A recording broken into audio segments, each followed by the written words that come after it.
Hi friends, welcome to తాజా recipes. ఈరోజు వీడియోలో అయితే చాలా సింపుల్గా అలాగే చాలా ఈజీగా కూడా ఇంట్లో ఉండే వాటితోటే no bake healthy chocolate brownie bars అయితే ఏ విధంగా ప్రిపేర్ చేయాలి అని చూసేద్దాము. ఇదైతే చాలా సింపుల్గా ఓన్లీ 3 ఇంగ్రీడియంట్స్తోనే చేసేసుకోవచ్చు. అంతేకాకుండా చాలా ఈజీగా కూడా మనమైతే ప్రిపేర్ చేసుకోవచ్చు అనమాట. ప్రాసెస్ కూడా చాలా సింపుల్. ఇప్పుడైతే ఒక మిక్సీ జార్ తీసుకొని దాంట్లోని 1 కప్ వరకు కూడా రోస్టెడ్ చనా అనమాట, అంటే వేయించిన శనగపప్పు ఉంటుంది కదా, అది యాడ్ చేసుకున్న తర్వాత దీంట్లోని ముందుగా నానబెట్టుకున్న 200 గ్రామ్స్ డేట్స్ కూడా యాడ్ చేసుకొని 3 టేబుల్ స్పూన్స్ కోకోవా పౌడర్ కూడా యాడ్ చేసుకోవాలి. ఈ కోకోవా పౌడర్ కూడా యాడ్ చేసుకున్న తర్వాత దీంట్లో అయితే ఇవి గ్రైండ్ చేసుకోవడం కోసం అని చెప్పేసి ఒక 3 to 4 టేబుల్ స్పూన్ మిల్క్ కూడా యాడ్ చేసుకోవాలన్నమాట. మిల్క్ కూడా యాడ్ చేసుకున్న తర్వాత వీటన్నిటిని కూడా మెత్తగా గ్రైండ్ చేసుకోవాలి. కొద్దిగా ఈ పుట్నాల పప్పు ఉంటుంది కదా, అదే రోస్టెడ్ చనా మనం వేసుకున్నాం కదా, అదైతే కొంచెము గ్రైండ్ అవ్వడానికి టైం పడుతుంది. కాబట్టి మనమైతే చెక్ చేసుకుంటూ, అంటే ఇంకా మిల్క్ కానీ అవసరమైతే కొద్దిగా యాడ్ చేసుకుంటూ కూడా మనమైతే గ్రైండ్ చేసుకుంటే అప్పుడే మనకి మెత్తని పేస్ట్ లాగా వస్తుంది. లేకపోతే కనుక చూస్తున్నారు కదా, కొంచెం అయితే ఇంకా అవి మెత్తగా అవ్వలేదన్నమాట. సో అందుకని మీరైతే కనుక మిక్సీ వేసేటప్పుడే చూసుకొని కొద్దిగా మిల్క్ అనేది యాడ్ చేసుకొని మెత్తగా గ్రైండ్ చేసుకోండి. కన్సిస్టెన్సీ పర్ఫెక్ట్గా ఉన్నాక ఒక బాక్స్ తీసుకొని, అంటే ఫ్రిడ్జ్ కంటైనర్ ఉంటుంది కదా, అది తీసుకొని దాంట్లోని మనమైతే గ్రైండ్ చేసుకున్న పేస్ట్ అంతా కూడా వేసేసుకోవాలి. ఈవెన్గా వేసుకున్న తర్వాత దానికి టాపింగ్ కోసం అని చెప్పేసి మన దగ్గర చాక్లెట్ సిరప్ ఏదైనా ఉంటే యాడ్ చేసుకోవచ్చు. నా దగ్గర లేదు కాబట్టి చాక్లెట్ సిరప్ కోసమని కోకోవా పౌడర్ వేసుకొని ఒక బౌల్లోని దాంట్లోని హనీ కూడా వేసుకొని బాగా ఇలాగా మిక్స్ చేస్తున్నాను అనమాట. హనీతోనే మెత్తని పేస్ట్ లాగా మనమైతే ప్రిపేర్ చేసేసుకోవాలి. అంటే మనకి చాక్లెట్ సిరప్ ఉంటుంది కదా, చాక్లెట్ సిరప్ అలాగా మనకి కన్సిస్టెన్సీ వచ్చే వరకు కూడా కొంచెం హనీ వేసుకుంటూ కూడా ఇదంతా మనం మిక్స్ చేసుకుంటే మనకి చక్కగా చాక్లెట్ సిరప్ అయితే రెడీ అయిపోతుంది.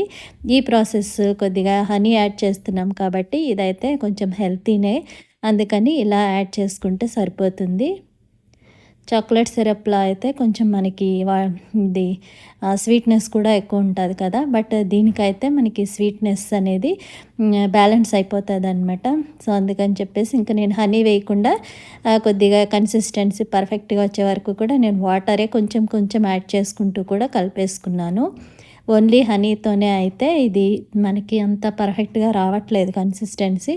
సో అందుకని నేను వాటర్ కూడా చెక్ చేసుకుంటూ యాడ్ చేసేసుకున్నాను. అప్పుడు మనకి ఇలాగా పర్ఫెక్ట్ కన్సిస్టెన్సీ అనేది వచ్చేస్తుంది. ఇప్పుడైతే ముందుగా స్ప్రెడ్ చేసుకున్న ఈ చాక్లెట్ బ్రౌనీ మిక్స్ ఏదైతే ఉందో దానిపైన ఈవెన్గా ఈ చాక్లెట్ సిరప్ అంతా కూడా మనము ప్రిపేర్ చేసి పెట్టుకున్నాం కదా, అదంతా ఈవెన్గా ఇలా స్ప్రెడ్ చేసేసుకోవాలి. స్ప్రెడ్ చేసేసుకొని తర్వాత మనము దీనిపైన వచ్చేసి గార్నిషింగ్ కోసమని మీ ఫేవరెట్ డ్రై ఫ్రూట్స్ ఏవైనా సరే యాడ్ చేసుకోవచ్చు. చిన్న చిన్న ముక్కలుగా కట్ చేసేసుకొని వాటిని అయితే మనము యాడ్ చేసేసుకోవచ్చు. లేకపోతే డ్రై పంప్కిన్ సీడ్స్ ఇట్లా ఉంటాయి కదా, అవైనా సరే వేసుకోవచ్చు అనమాట. సో అవి కూడా వేసేసుకున్న తర్వాత అయితే లిడ్ క్లోజ్ చేసేసి మనము ఫ్రిడ్జ్లోనే ఒక 1 అవర్ వరకు కూడా పెట్టేసుకుంటే ఇది బాగా సెట్ అయిపోతుంది.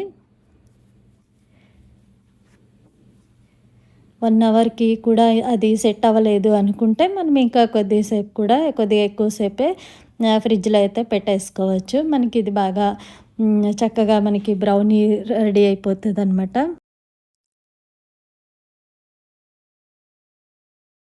బేక్ చేసే పని లేకుండా, అలాగే మనకి అసలు గ్యాస్ స్టవ్‌తోనే పని లేకుండా కూడా ఈ బ్రౌనీ బార్స్ అయితే మనం ఈజీగా సింపుల్‌గా రెడీ చేసేసుకోవచ్చు. సో 1 అవర్ తర్వాత నేనైతే ఫ్రిడ్జ్‌లో నుంచి తీసేసి మీకిప్పుడు దీన్ని కట్ చేసి చూపించేస్తాను. ఈ బ్రౌనీ బార్స్ ఏ విధంగా వచ్చాయని చెప్పేసి మీరు కూడా చూడొచ్చు.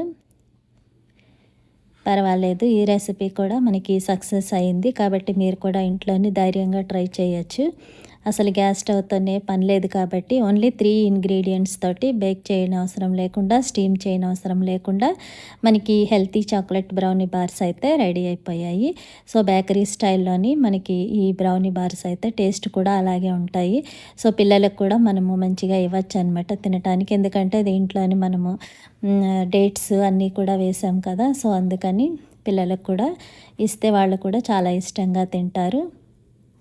తప్పకుండా మీరు కూడా ట్రై చేసి మీకు ఎలా కుదిరిందనేది కామెంట్స్లో షేర్ చేసుకోండి. వీడియో నచ్చితే మాత్రం లైక్ చేయడం అస్సలు మర్చిపోవద్దు. ఇంకా ఎవరైనా సబ్స్క్రైబ్ చేసుకోకుండా ఫస్ట్ టైం మన ఛానల్ చూస్తూ ఉంటే కనుక ప్లీజ్ సబ్స్క్రైబ్ చేసుకొని ఛానల్ని అయితే సపోర్ట్ చేయండి. ఇంకా మరిన్ని మంచి మంచి వీడియోస్ తోటి మీ ముందుకైతే మళ్ళీ కమ్‌బ్యాక్ ఇవ్వాలని నేనైతే ట్రై చేస్తున్నాను. సో ప్లీజ్ ఛానల్ని అయితే సబ్స్క్రైబ్ చేసుకోండి. Thank you for watching. Bye.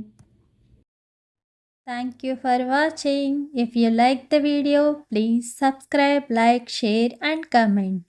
We'll meet in the next video. Bye bye.